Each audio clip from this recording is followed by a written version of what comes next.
As the epidemic spirals out of control across East Anglia and parts of the surrounding counties, panic grips the region, prompting widespread evacuation.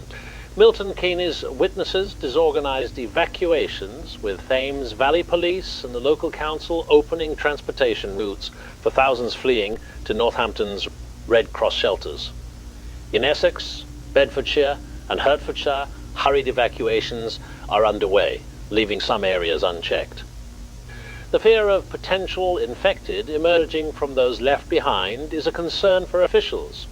Controversial discussions include the possibility of bombing to cut off urban areas in order to prevent infection spread, but the Prime Minister has vetoed such drastic measures. With major roads jammed, over 1 million people being evacuated northward, and hundreds of thousands head south into London, the city has been strained with mass influx of areas. Densely populated Hertfordshire faces confusion as public transport is shut down and authorities utilise emergency powers to seize property for evacuation. This morning, the first case of infection was reported in Luton and Stevenage, posing a threat to military personnel already situated in Colchester and Ipswich in the east, with the possibility of further straining military capabilities. A Cobra session with military officials ensues, triggering heated debates on containment, mass evacuation and military intervention. Despite disagreements, defending strategically important Luton is deemed a priority. There are currently 10,000 troops deployed north of London, using the M25 as their main defence line, with an additional 12,000 reservists joining by week's end. Cases of infection have emerged in Luton and Stevenage. The situation also escalated earlier today, with the army garrison in Colchester and the town of Ipswich facing serious threats. In a panicked Cobra session, senior officials joined forces with high-ranking military officers to coordinate the defence of London. Tensions ran high as ministers debated strategies, some advocating for quarantine, others pushing for mass evacuation, while military leaders pressed for an all-out effort. Amidst raised voices, a consensus emerged that Luton, with its major airport, was strategically crucial and must be defended at all costs. Initial measures included deploying 10,000 troops north of London, using the M25 as their primary defensive line to halt the spread of infection. Forces later bolstered by an additional 12,000 reservists by the week's end stand as the first line of defence. The reason that is weasel words is it does not answer the questions that I put. Made the allegation that we deliberately exaggerated, abused, and the answer to that question, do they stand by it? The answer is yes. The answer, a robust yes. Excuse me, that letter is about as robust as Blackburn Rovers wore when they played Trelleborgs.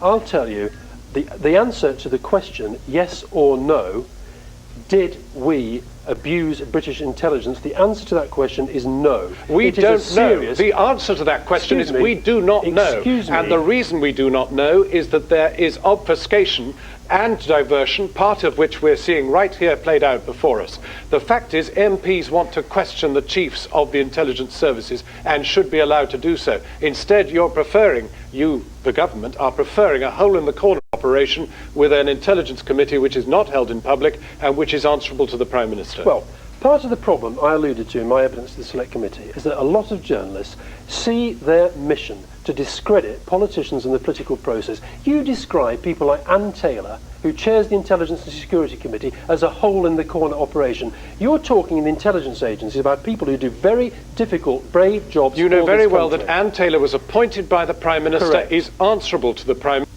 Mr. Speaker, we have to act within the terms set out in Resolution 1441. That is our legal base. But it is the reason why I say frankly that if we do act, we should do so with a clear conscience and a strong heart. I accept fully that those opposed to this course of action share my... Out of control across East Anglia and its surrounding counties, panic has gripped the region as citizens, despite official pleas for calm, are urgently packing up their belongings and fleeing for their lives. Small villages and market towns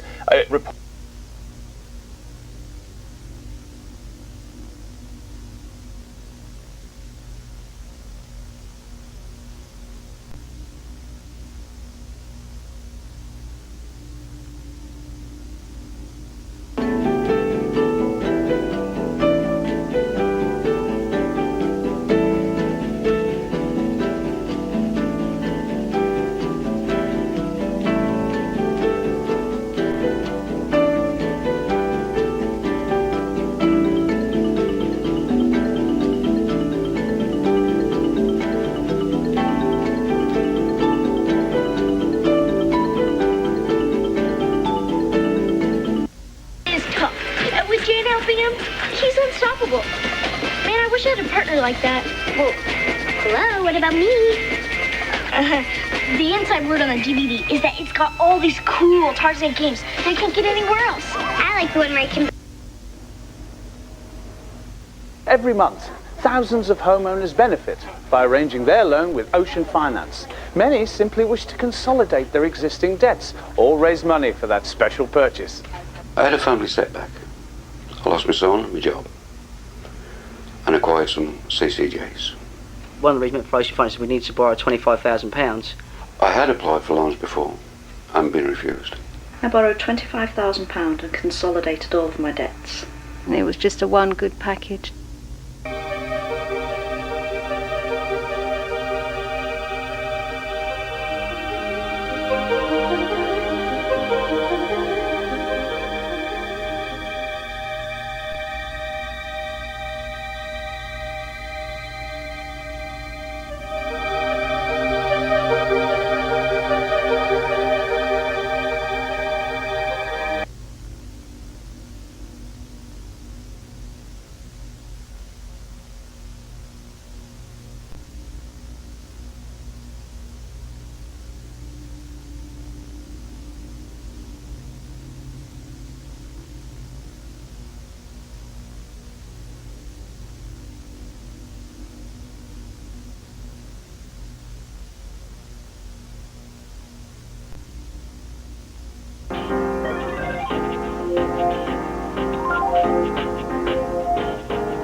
Outbreaks of infection, adding to the escalating sense of crisis.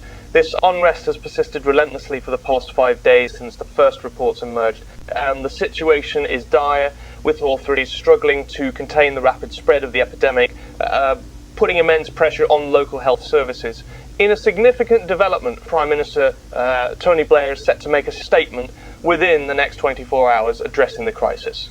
Meanwhile, Luton Airport has been placed on full security lockdown. And they didn't have a very good answer because, of course, you know, I mean, although one or two voices were out there warning that there are a few troubles on the horizon, I think, you know, it's fair to say that generally we didn't get much warning of it. It took pretty much everyone by surprise. And it wasn't if they could point to any other universities. You couldn't say, oh, well, those guys over at Oxford understood it, or